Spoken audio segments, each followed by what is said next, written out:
श्री स्वामी समर्थ यांच्या उपायाने सर्व कामे मार्गी लागतील। नंबर 1, शिकार केलेल्या प्राण्यांचे मुखवटे किंवा जंगली ओबडधोबड लाकडांचे सिरेमिक वस्तू घरात ठेवू नयेत। नंबर 2, घरामध्ये विनाकारण कटकट होत असेल तर हळद आणि गोमूत्र मिश्रित पाणी शिंपडावे।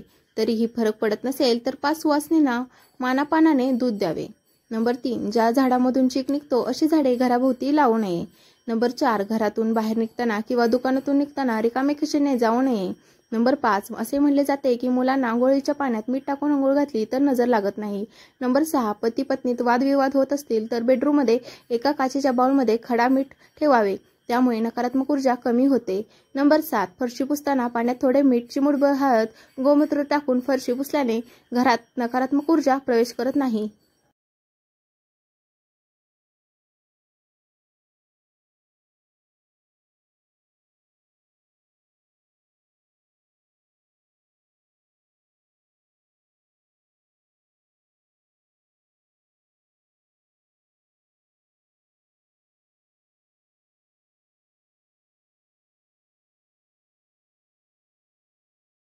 नंबर 8, तंत्रशास्त्रात मिठाचा खूप प्रभावी उपाय सांगितलेला आहे।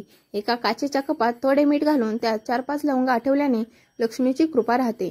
नंबर 9, देवाला नेहमी ताजी फुले अर्पण करावीत, यामुळे देव प्रसन्न होतात, आपल्याला देवांचा आशीर्वाद मिळतो, पूजेचा दुहेरी फायदा होतो। नंबर 10, देवाला सुकलेली शिळी कृत्रिम फुले अर्पण करू नयेत, फुले नेहमी देवाच्या मूर्तीला उलटी अर्पण करावीत। नंबर 11, फुले अर्पण करताना नेहमी अंगठा, अनामिका मधल्या बोटांचा वापर करावा, करंगळीचा वापर करू नये। नंबर 12, चंपा फुलांच्या कळी शिवाय इतर कोणत्याही कळी देवाला अर्पण करू नयेत। नंबर 13, कुमुदिनी आणि कमळाची ही 2 फुलेच 11 दिवस ताजी मानली जातात, त्यामुळे ही फुले अर्पण करून स्वतःचे घर होण्यासाठी उपाय। नंबर 14, कोणत्याही जवळच्या श्री स्वामी समर्थ महाराजांच्या मंदिरात जाऊन किंवा मठामध्ये जाऊन नवरा आणि बायकोने एक नारळ ठेवावा आणि नारळ ठेवून प्रार्थना करावी की घर होण्यासाठी आमचे प्रयत्न सफल होऊ दे, कुठलेही अडथळे येऊ देऊ नको आणि घरी निघून जावे। ही गोष्ट कोणालाच सांगू नये।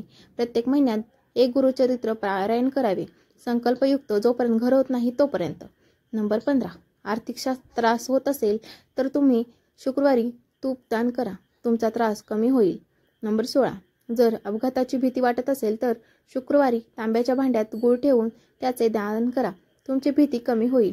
पण या 2 गोष्टी दान करताना तुम्हाला लक्ष्मीचा एखादा श्लोक किंवा मंत्र म्हणायचा आहे। नंबर 17, कधी पण थोड्या मोठ्यांना नमस्कार करताना त्यांना विचारूनच करावा। नंबर 18, घरामध्ये खूप मोठ्याने भांडे वाजवू देऊ नयेत, यामुळे घरात दोष निर्माण होतो। नंबर 19, उंबरठ्यावर बसून गप्पा मारणे किंवा पैसा घेऊ नये आणि देऊ नये, यामुळे घरात लक्ष्मी टिकून राहत नाही।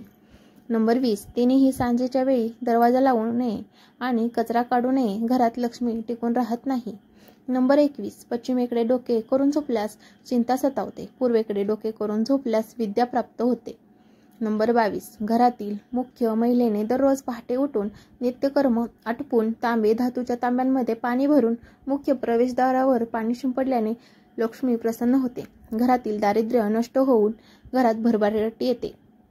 नंबर 23, बुधवारी हा लक्ष्मी आगमनाचा दिवस आहे, या दिवशी कोणालाही उधार उसनवारी देताना पैसे उसने देऊ नयेत, ते परत मिळण्याची शक्यता कमीच असते।